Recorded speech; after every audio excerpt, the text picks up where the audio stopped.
ವಿಶೇಷ ಮೂಲ ವಿಗ್ರಹದಲ್ಲಿ ಏನಂತಂದ್ರೆ ಮಹಾಶಕ್ತಿ ಸ್ವರೂಪಿಣಿಯಾಗಿಂತ ಕುಳಿತಿರುವಂತಹ ರುಂಡಮಾಲಿನಿ ಅಂದ್ರೆ 3 ತಲೆಗಳನ್ನ ಆ ತಾಯಿ ಪಾದದ ಹತ್ರ ಇದೆ.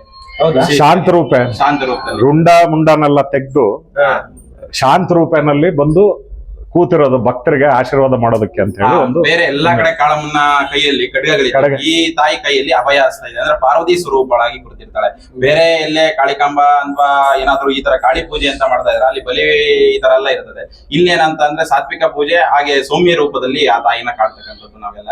ಆಮೇಲೆ ಅಭಯ ಹಸ್ತದಲ್ಲಿ ಆ ತಾಯಿ ಅನುಗ್ರಹವನ್ನು ಮಾಡ್ತಕ್ಕಂಥದ್ದು. ಅಸ್ತ್ರ ಇಲ್ಲ, ಕಾಳಿಕಾಂಬೆ ಅಂತ ಹೇಳಿದ್ರು, ಕಾಳಮ್ಮ ಅಂತ ಹೇಳಿದ್ರು ನಾವು. ಕಾಳಿ ಅಂದ ತಕ್ಷಣ ಎಲ್ಲರೂ ಅನ್ಕೊಳ್ಳೋದೇನು ಅಂದ್ರೆ ಅಸ್ತ್ರಗಳಿದೆ ಅಂತ ಹೇಳಿ, ಉಗ್ರರೂಪಿ ಅಂತ ಹೇಳಿ. ಇದು ಶಾಂತ ರೂಪ, ಇದು ಮೊದಲನೇ ವಿಗ್ರಹ.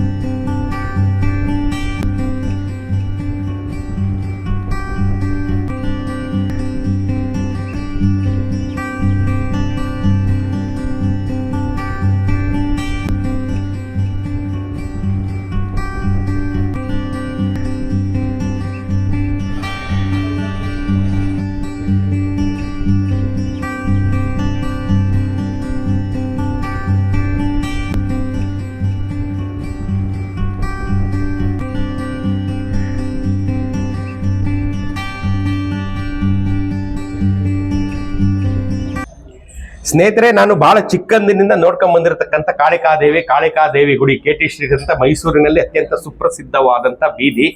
ಆ ಸುಪ್ರಸಿದ್ಧವಾದಂಥ ಬೀದಿಗೆ ಕಾರಣಕರ್ತರು ಇಲ್ಲಿ ಒಳಗಿರ್ತಕ್ಕಂಥ ಕಾಳಿಕಾಂಬ ಅಮ್ಮನವರು.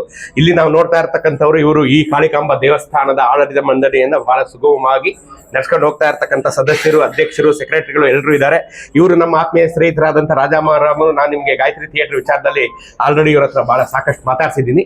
ಇವತ್ತು ಸಹ ಯಾಕೆ ಅಂತಂದ್ರೆ ಇವರ ಪೂರ್ವ ಸೂರಿಗಳು ಈ ದೇವಸ್ಥಾನಕ್ಕೆ ಕಾರಣಕರ್ತರಾಗಿರೋದ್ರಿಂದ ಅದು ಒಂದು ಹೆಮ್ಮೆ ವಿಚಾರ ಅಲ್ವೇನ್ರಿ. ಸೊ ಅದನ್ನ ಅವ್ರ ಬಾಯಿಂದನೇ ಕೇಳಿದ್ರೆ ನಮ್ಗೆ ಬಹಳ ಚೆನ್ನಾಗಿರುತ್ತೆ. Over to Rajaram sir. Sir ನಮಸ್ಕಾರ, ಮತ್ತೊಮ್ಮೆ ನಮ್ಮ ಕಾರ್ಯಕ್ರಮಕ್ಕೆ ಸ್ವಾಗತ. ಈ ಕಾಳಿಕಾಂಬಾ ದೇವಿ ಈ ಮೈಸೂರಿಗೆ, ಈ ನೆಲಕ್ಕೆ, ಈ ಪುಣ್ಯ ಭೂಮಿಗೆ ಬಂದ ಬಗೆಯನ್ನ ನಿಮ್ಮ ಬಾಯಲ್ಲೇ ನಾವು ವೀಕ್ಷಕರಿಗೆ ಹೇಳಬೇಕು. ಸರ್, ಇದು ಈ ಮೂರ್ತಿ ಬಂದು ಸುಮಾರು 350 ವರ್ಷಕ್ಕೂ ಹಳೆಯದು. ಮೂರ್ತಿ ಸಿಕ್ಕಿದ್ದು ನಮ್ಮ ಮೈಸೂರು ಅರಮನೆಯಲ್ಲಿ.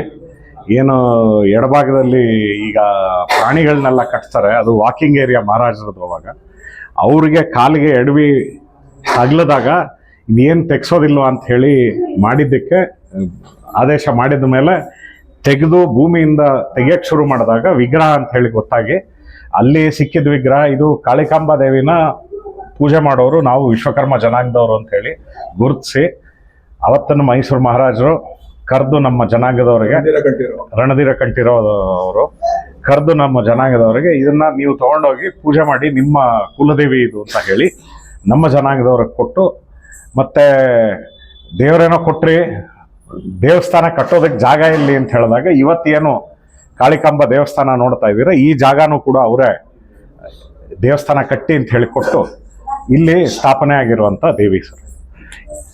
350 ವರ್ಷಕ್ಕೂ ಹಳೆ ಇತಿಹಾಸ ಇರುವಂತ ಈ ಈಗ ಅರಮನೆಯಲ್ಲಿ ಇದು ಮಹಾರಾಜರಿಗೆ ಸಿಕ್ತು ಅಂತಂದ್ರೆ, ಹೌದು, ಅರಮನೆಗೆ ಬಂದಿದ್ದು ಹೇಗೆ ಅಂತ ಅದನ್ನು ಹೇಳ್ತಾ. ಈಗ ಅರಮನೆ ಒಳಗಡೆ ಹೇಗ್ ಬಂತು ಅಂತ ಅವ್ರಿಗೂ ಗೊತ್ತಿಲ್ಲ, ನಮಗೂ ಗೊತ್ತಿಲ್ಲ ಸರ್. ಸಿಕ್ಕಿದ್ದು ನೆಲದೊಳಗೆ, ಭೂಮಿನಲ್ಲಿ ಸಿಕ್ಕಿದ್ದು. ಅದು ಯಾವ ಕಾಲದಲ್ಲಿ ಯಾರು ಅದನ್ನ ಭೂಮಿ ಒಳಗೆ ಹಾಕಿದ್ರೋ ಅಥವಾ ಉದ್ಭವ ಆಯ್ತೋ ಅದರದ್ದು ಏನೂ ನಮಗೆ ಹಿನ್ನೆಲೆ ಗೊತ್ತಿಲ್ಲ. ಕಾಲು ಎಡವುತ್ತಾ ಇದ್ರು ಅಂತ ಹೇಳಿ, ಇದೇನ್ ಇಲ್ಲಿ ಕಲ್ಲು ಯಾಕೆ ಅಡ್ಡ ಇದೆ, ಈ ಕಲ್ಲನ್ನು ತೆಗಿರಿ ಅಂತ ಹೇಳಿ ಆದೇಶ ಮಾಡಿದ್ದು. ಕಲ್ಲು ತೆಗಿಯೋಕ್ ಹೋಗಿ ವಿಗ್ರಹ ಸಿಕ್ತು ಸರ್. ಕೆತ್ತನೆ ಆಗಿರೋ ವಿಗ್ರಹ ಸಿಕ್ಕಿರೋದು.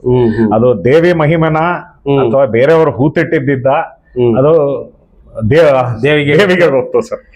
ಸ್ನೇಹಿತರೆ, ಅಜಮಾಸು 3 ರಿಂದ 4 ಶತಮಾನಗಳಷ್ಟು ಹಿಂದೆ ಮೈಸೂರಿನ ಹೆಮ್ಮೆಯ ಮಹಾರಾಜರಾದಂಥ ರಣಧೀರ ಕಂಠೀರವ ನರಸರಾಜ ಒಡೆಯರು ಇವರ ಪೂರ್ವ ಸೂರಿಗಳಿಗೆ ಇದನ್ನ ಕರೆದು ವಿಶ್ವಕರ್ಮ ಜನಾಂಗದವರು ಅವರ ಭಕ್ತಿಯಿಂದ, ನಿಷ್ಠೆಯಿಂದ, ಶ್ರದ್ಧೆಯಿಂದ, ಏಕಾಗ್ರತೆಯಿಂದ ಸಂಪ್ರದಾಯಬದ್ಧವಾಗಿ ಪೂಜೆ ಮಾಡ್ಕೊಂಡು ಹೋಗತಕ್ಕಂಥ ದೇವರು ಕಾಳಿಕಾಂಬಾ ದೇವರು ಅಂತ ಹೇಳಿ ಇವರು ಪೂರ್ವ ಸೂರಿಗಳಿಗೆ ಇದನ್ನ ದಾನ ಮಾಡಲಾಗಿ, ಈ ವಿಗ್ರಹದ ಜೊತೆಗೆ ಈ ಭೂಮಿಯನ್ನು ಮೈಸೂರು ಮಹಾರಾಜರು ದಾನ ಮಾಡಲಾಗಿ ಇವತ್ತು ಇಲ್ಲಿ ನಮ್ಮ ಹೆಮ್ಮೆಯ ಕಾಳಮ್ಮನಗುಡಿ ಬೀದಿನಲ್ಲಿ ಕಾಳಮ್ಮನ ವಿಗ್ರಹ 4 ಶತಮಾನಗಳಿಂದ ನಮ್ಮನ್ನೆಲ್ಲ ಹರಿಸ್ತಾ ಬಂದಿರತಕ್ಕಂಥ ಕಾಳಿಯನ್ನ ನೀವು ನೋಡ್ತಾ ಇದ್ದೀರಾ.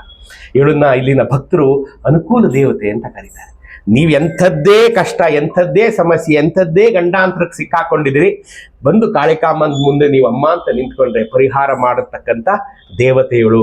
ಮೈಸೂರಿನ ಶಕ್ತಿ ದೇವತೆ ಆದಿದೇವತೆ ಆದಂಥ ಚಾಮುಂಡೇಶ್ವರಿ ಎಷ್ಟು ತೂಕ ಇದ್ದಾಳೋ ಅಷ್ಟೇ ತೂಕವುಳ್ಳ ದೇವತೆ ನಮ್ಮ ಕಾಳಿಕಾಂಬ ದೇವಸ್ಥಾನದ ಕಾಳಿಕಾಂಬ ಅಂತಲೂ ನಾವು ಹೇಳ್ಬೋದು. ಅತ್ಯಂತ ಪುಣ್ಯವಂತ ಭೂಮಿ ಇದು, ಪುಣ್ಯವಂತ ನೆಲ. ಈ ದಸರೆಯಲ್ಲಿ ನೀವು ಬಂದು ಇವಳನ್ನ ದರ್ಶನ ಮಾಡಿದ್ದೆ ಆದಲ್ಲಿ ನಿಮ್ಮನ್ನ ಇಷ್ಟು ವರ್ಷ ಕಾಡ್ತಾ ಇರತಕ್ಕಂಥ ಏನೇ ಸಮಸ್ಯೆ ಇದ್ರು ಅದರಿಂದ ನೀವು ಈಚೆ ಬರ್ತೀರಾ ಅನ್ನೋದು ಶತಸಿದ್ಧ. ಇವತ್ತು ಇದು ಶೈಲಪುತ್ರಿ ಅವತಾರದಲ್ಲಿ ಅಲಂಕಾರ ಮಾಡಿರೋದು. ಇದು ಮೂಲ ವಿಗ್ರಹ ಅಲ್ಲ, ಮೂಲ ವಿಗ್ರಹಕ್ಕೆ ಇದು ಅಲಂಕಾರ. ಶೈಲಪುತ್ರಿ ಇವತ್ತು ಶೈಲಪುತ್ರಿ ಆಚರಣೆ ಅಂತ ಹೇಳಿ ನವರಾತ್ರಿದು ಮೊದಲನೇ ದಿನ ಶೈಲಪುತ್ರಿ ದೇವಿಗೆ ಸೇರಿದ್ದು ಅಂತ ಹೇಳಿ ಆ ಅಲಂಕಾರ ಮಾಡಿರುವಂತ. ಈ ನವರಾತ್ರಿ ಅಲ್ಲದೆ ಈ ದೇವಸ್ಥಾನದಲ್ಲಿ ಬೇರೆ ಏನೇನು ವಿಶೇಷ ಮಾಡ್ತೀರಿ ಸರ್? ವಿಶ್ವಕರ್ಮ ಜಯಂತಿ ನಡೆಯುತ್ತೆ.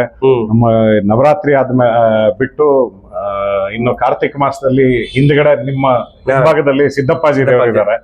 ಸಿದ್ದಪ್ಪಾಜಿನ ನಮಗೆ ಆಚಾರ್ಯರಿಗೆ ವಿಶ್ವಕರ್ಮದವರಿಗೆ ಅವರೇ ಪವಾಡ ಪುರುಷ ಗುರುಗಳು, ಧರ್ಮಗುರುಗಳು ಅಂತಾನೆ ಪೂಜೆ ಮಾಡೋದು. ಅವ್ರನ್ನ ಧರ್ಮಗುರುಗಳು ಶ್ರೀ ಸಿದ್ದಪ್ಪಾಜಿ ಅಂತಾನೆ ಕರೆಯೋದು.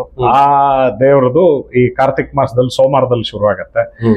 ಶಿವರಾತ್ರಿ ಜೋರಾಗಿ ನಡೆಯುತ್ತೆ. ಯಾಕಂದ್ರೆ ಇಲ್ಲಿ ಮೂಲ ನಮಗೆ ದೇವರು ಶಿವನೇ.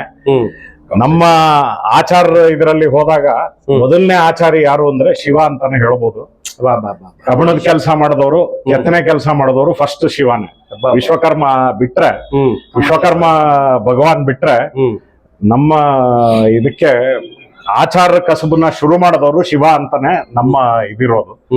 ಇದ್ರಲ್ಲಿ ಶಿವನ್ನು ಇದು ಮಾಡ್ತೀವಿ, ಆರಾಧಿಸ್ತೀವಿ. ಕಾಶಿಯಿಂದ ಅಲ್ಲಿ ಇರೋ ಏನು ಸಾಲಿಗ್ರಾಮ ಇದೆ ಲಿಂಗ ಮೇಲೆ, ಅದು ಕಾಶಿಯಿಂದ ತಂದು ಇಲ್ಲಿ ಸ್ಥಾಪನೆ ಮಾಡಿರೋದು. ಈ ದೇವಸ್ಥಾನದಲ್ಲಿ ಇನ್ಯಾವ್ಯಾವ ದೇವರುಗಳಿದ್ದಾರೆ? ನಮ್ಮ ಮೇನ್ ಕುಲದೇವರು ವಿಶ್ವಕರ್ಮ ಭಗವಾನ್ ಇದಾರೆ. ಅದು ಬಿಟ್ಟು ಇಲ್ಲಿ ಒಂದು ಸಿದ್ದಪ್ಪಾಜಿ ಹೇಳದೆ, ಇನ್ನೊಂದು ನಾವು ಚೆಲುವನಾರಾಯಣ ಸ್ವಾಮಿನ ಮನೆ ದೇವರು ಅಂತ ಹೇಳಿ ಪೂಜೆ ಮಾಡ್ತೀವಿ ಆಚಾರ್ಯರು. ಹೌದಾ? ನಮ್ಮಲ್ಲಿ ಇದು ನೀವು ಶಿವನ್ ಆರಾಧಿಸ್ತಿರೋ ವಿಷ್ಣುನ ಆರಾಧಿಸ್ತಿರೋ ಅಂತ ಕೇಳಿದ್ರೆ ಎಲ್ಲಾರನ್ನೂ ಆರಾಧಿಸ್ತೀವಿ. ಕೆತ್ತನೆ ಮಾಡೋದೇ ನಾವು ಅದನ್ನ. ಇದ್ರಲ್ಲಿ ನಾರಾಯಣನ್ನು ಆರಾಧಿಸ್ತೀವಿ, ಶಿವನ್ನೂ ಆರಾಧಿಸ್ತೀವಿ, ಶಕ್ತಿ ದೇವಿನ. ಇವತ್ತು ಶೈಲಪುತ್ರಿ, ನಾಳೆ ಬ್ರಹ್ಮಚಾರಿಣಿ, ಇದೇ ತರ 9 ಅವತಾರನು ಇದು ಮಾಡ್ತೀವಿ. ದುರ್ಗಾಷ್ಟಮಿ ಮಾಡ್ತೀವಿ, ಕಾಳಾಷ್ಟಮಿನೂ ಮಾಡ್ತೀವಿ. ಹಾಗೆ ವೀರಭದ್ರೇಂದ್ರ ಸ್ವಾಮಿ ಅವ್ರದ್ದು ಗುಡಿ ಇದೆ. ಚಾಮುಂಡೇಶ್ವರಿ ತಾಯಿದು ಒಂದು ಚಿಕ್ಕದು ಒಂದು ಗುಡಿ ಇದೆ. ಗಾಯತ್ರಿ ದೇವಿದು ಒಂದು ಗುಡಿ ಇದೆ. ಮತ್ತೆ ಮೇನು ನವಗ್ರಹ ಒಂದಿದೆ ಸರ್. ಆ ನವಗ್ರಹ ಕೆಲವು ವಿಶೇಷಗಳಿದೆ, ಹೇಳ್ಬೋದು. ನಾವು ನಮಗ್ ತಿಳಿದಿರೋದನ್ನ ಹೇಳಿದ್ವಿ. ಶಾಸ್ತ್ರೋಕ್ತವಾಗಿ ಅವ್ರು ಹೇಳ್ತಾರೆ ಈಗ ದೇವಿ ಬಗ್ಗೆ ವಿಶೇಷವಾಗಿ ಏನು ಹೇಳ್ತೀರಾ ಹೇಳಿ. ಅಂದ್ರೆ ವಿಶೇಷವಾಗಿ ಅಂತ ಹೇಳಿದ್ರೆ 3 ಹೊತ್ತು ಪೂಜೆ, ತ್ರಿಕಾಲ ಪೂಜೆ ನಡೆಯುವಂತದ್ದು ಇಲ್ಲೇ ಶಾಸ್ತ್ರೋಕ್ತವಾಗಿ ನಡೆಯುವಂತದ್ದು. ಎಷ್ಟು ಮೈಸೂರಿನ ಎಲ್ಲ ದೇವಸ್ಥಾನ ಇರ್ಬೋದು, ಆದ್ರೆ ಎಲ್ಲರೂ ನೋಡಿದ್ರು ಕೂಡ ಇಲ್ಲಿ ಒಂದು ವಿಶೇಷವಾಗಿ ನಡೀತದೆ. ಅದರಲ್ಲೂ ಕೂಡ ಈ ತಾಯಿಯ ಶಕ್ತಿ ಅಂತ ಒಂದು ವಿಶೇಷವಾಗಿದೆ. ಯಾಕಂದ್ರೆ ಎಲ್ಲಿ ಕೂಡ ಒಂದು ದೇವರನ್ನ ನಾವು ಅಭಿಷೇಕ ಮಾಡಿ ಒರೆಸಿದ್ರೆ ಅದು ಮತ್ತೆ ಒಣಗಿರ್ತದೆ, ಆದ್ರೆ ಇಲ್ಲಿ ಪುನಃ ಬೆವರ್ತಾ ಇರ್ತದೆ. ಅಂದ್ರೆ ಇವತ್ತು ಕೂಡ ಹಾಗೆ ಆ ದೇವರ ಹಣೆಯಲ್ಲಿ ಮೂಗಿನೆಲ್ಲ ನೀರು, ಅಂದ್ರೆ ಆ ದೇವರಿಗೆ ಅಷ್ಟು ಸಾನ್ನಿಧ್ಯ ಇದೆ ಅಂತ ಹೇಳೋದಕ್ಕೆ ಅದು ಸಾಕ್ಷಿ ಅಂತ. ಆದ್ರಿಂದ ಯಾರು ಕೂಡ ಎಷ್ಟೇ ಭಕ್ತರು ಬಂದು ಇಲ್ಲಿ ಪ್ರಾರ್ಥನೆ ಮಾಡಿದ್ರೆ ಅದು ಈಡೇರಿಸಿ ಕೊಡ್ತಾಳೆ. ಅದರಿಂದ ಎಲ್ಲವನ್ನು ಕೂಡ ಅವಳನ್ನು ಕಾಳಮ್ಮ ಅಂತ ಕರೆಯುವಂಥದ್ದು.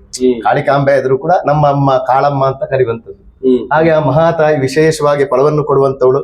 ಸಂತಾನ ಇಲ್ಲದವರಿಗೆ ಸಂತಾನ ಭಾಗ್ಯ, ಹಾಗೆ ವಿವಾಹ ಯೋಗ ಭಾಗ್ಯ ಇಲ್ಲದವರಿಗೆ ವಿವಾಹ ಯೋಗ ಭಾಗ್ಯ, ಹಾಗೆ ಒಳ್ಳೆ ವಿದ್ಯೆ ಇದ್ರೂ ಕೆಲಸ ಸಿಗುದಿಲ್ಲ, ಇಲ್ಲಿ ಬಂದು ಪ್ರಾರ್ಥನೆ ಮಾಡಿದ್ರೆ ಅದು ಕೂಡ ಆ ಮಹಾತಾಯಿ ನೆರವೇರಿಸಿಕೊಡ್ತಾಳೆ. ಹಾಗೆ ಭಕ್ತಾದಿಗಳೆಲ್ಲ ಅಭಿಷ್ಟ ಕೂಡ ಈಡೇರ್ತದೆ.